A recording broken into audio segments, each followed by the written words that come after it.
was the first thing you did? Maybe it was a margarita when you got out. I cuddled my boyfriend for a very long time. Excellent. And then we genuinely went to Soho, and my favourite place is a place called Old Compton Brasserie. I had duck and pancakes. I was craving it. I'll take you for duck and pancakes next time I'm down. Deal. You're going to regret saying that. We're going to be there. The thing everyone's talking about. JoJo Siwa and Chris Hughes. Can you give us a few lines on that? What's your opinion? My opinion is people's personal relationships are personal for a reason.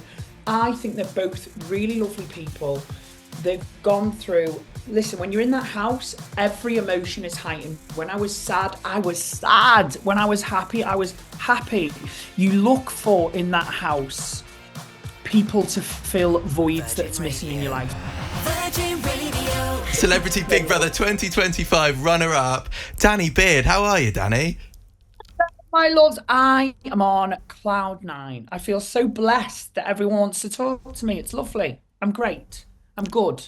Lovely stuff. Excellent. We have to start with the obvious question. How does it feel to be out of the house, back in reality, reacclimatising well?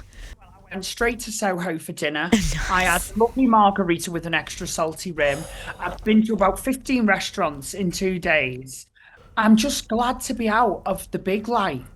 Anyone that listens to this that knows me will know my house is like Hollister at home. I live by lamplight.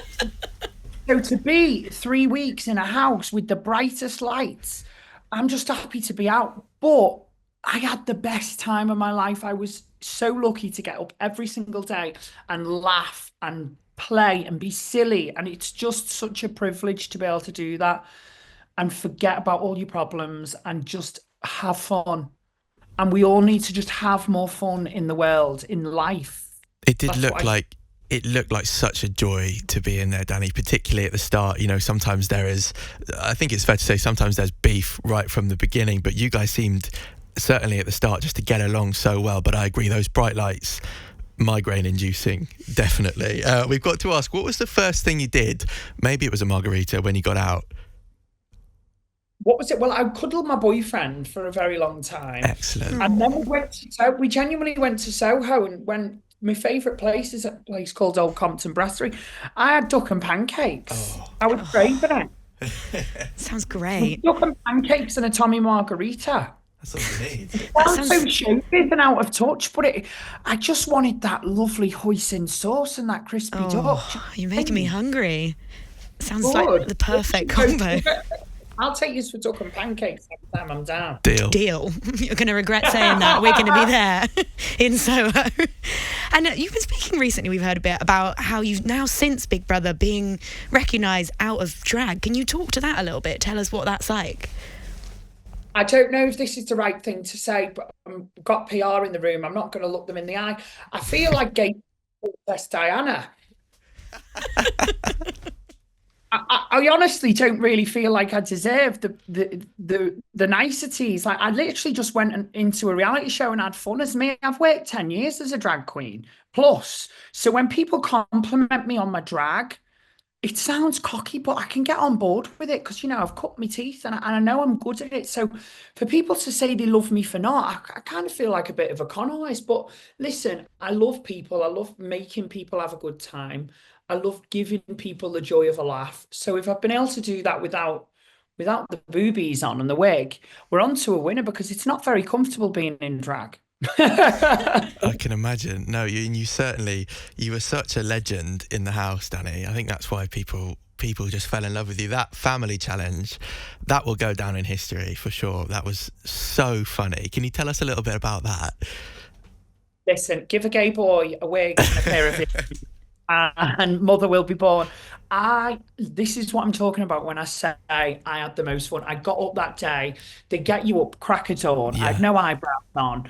I was feeling a bit rough. I mean, I hadn't had a drink, but I'm one of these people. I need 2 hours in the morning, a coffee, you know, a little chat outside with the birds. I like to just take it easy.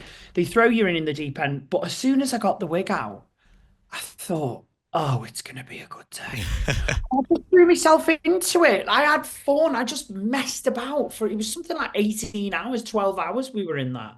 It was. Felt like a day. It was incredible. It was the first episode I watched when I came out, I won't lie. I bet. Because the reaction was, I came out and there was signs, Big Mother and me in the wig. And don't get me wrong, I know I've made a TV show, but I don't want to say you forget the cameras are there, because you don't, but you don't think about them 24/7. I can't explain the feeling, but I literally just was messing about all day. And then to see the bits that they used, I was cackling. I was cackling. So listen, I'm gonna watch it again probably when I get home tonight. I know that's big-headed, but it was funny. No, I don't blame you. I think that's one of the things about Big Brother, isn't it? You forget the cameras are there, and that's why it's such an iconic show. Kind of speaking of that, I mentioned that that family challenge will go down in history for sure. I wondered what is one of your favourite Big Brother moments from history? Going to caveat it by saying you can't say David's dead. That one, I think that one's had its day.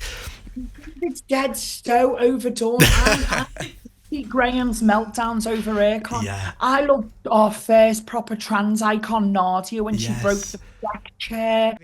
And we've got to ask the thing everyone's talking about: JoJo Siwa and Chris Hughes. We're all confused. We're all seeing what's going on. They're doing their interviews today. Can you give us a few lines on that? What's your opinion? My opinion is people's personal relationships are personal for a reason. I think they're both really lovely people.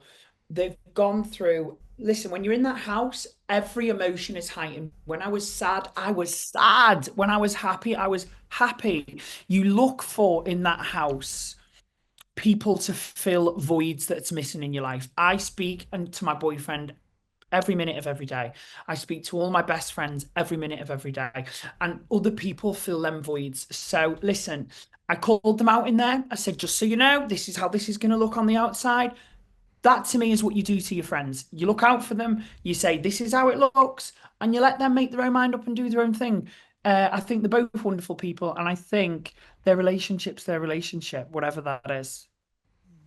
I think you're spot on with the fact there that you obviously know the show so well, Danny. There was a point that really made me laugh when I think it was when Michael had been evicted and Mickey was trying to run out with him, and you knew how that was going to go, and you pulled him back from the door. You said, Mickey, no, come this way.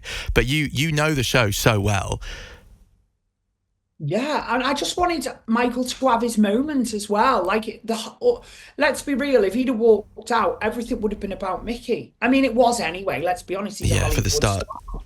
But just let Michael have his moment, Mickey. And that's the thing about this show. I went into it and wanted to just take everyone for what I saw, make friends with them. And by making friends and finding common ground with people, it allows you then to be able to call people out. Tell Mickey Rourke, no, you're wrong. If I had not befriended Mickey, he wouldn't have taken well to me calling him out. And I actually learned a lot about myself in there, and that if we really just give everybody 5 minutes, we've got a lot more in common with everyone on this planet than we think. And I think we need to remember that when we're thinking of politics and when we're thinking of serious issues that happen in the world, because we're all human beings with feelings. And ultimately, that's what should come first, is other people's feelings. I'd never want to make anyone feel bad. Quite the opposite. So I've loved every minute. Even pulling me back from the door. It definitely came across, Danny. Just a few more from us, if that's okay. You said on Late and Live that you'd love Will and AJ's jobs. I wondered if you can give us your best AJ do. Give us a bit of Big Brother. This is a Big Brother house. This is Danny. You're live on ITV1. Give us all of that. I feel so bad. I didn't mean their physical job on Big Brother. I love AJ and Will. I meant as TV presenters. That's the context there. But since you've asked me, Big Brother house, this is Danny. You are live on ITV. Please do not swear. I've got chills. Oh my goodness, I felt that. Have you got chills? Yeah. I mean, I'm still sat in Lorraine's dressing room. I've been every TV producer that's passed me today. I've been going, hi, do you want to win £250,000 of tax-free cash for brand new computer? Well, if it was up to us, you've got the job. You're hired. You've got to take the opportunities when they're here, guys. Exactly. Last question, bit of a silly one. Of course, you have been, our absolute favourite on Celebrity Big Brother. If you could pick any celebrity to be your big brother, who would you go for? Oh, who would I go for? Maybe H from Steps. I know that's really camp. Love I'm a bit off the wall, I loved watching H and Steps when I was growing up, and I've been so blessed to have gotten to know him through this mad industry, and he's so super loving and caring. And I think he went through a time as an older gay man. I'm going to make sure older's in there just so he hears that. He went through a time when he couldn't be his authentic self in his career, and that makes me a bit sad, because without people like him, I wouldn't be able to be so young and glamorous on TV, being my authentic self. That is the best answer. Love that. Thank you so much, Danny. It's been such a pleasure to talk to you, Danny. Have the best day. And you.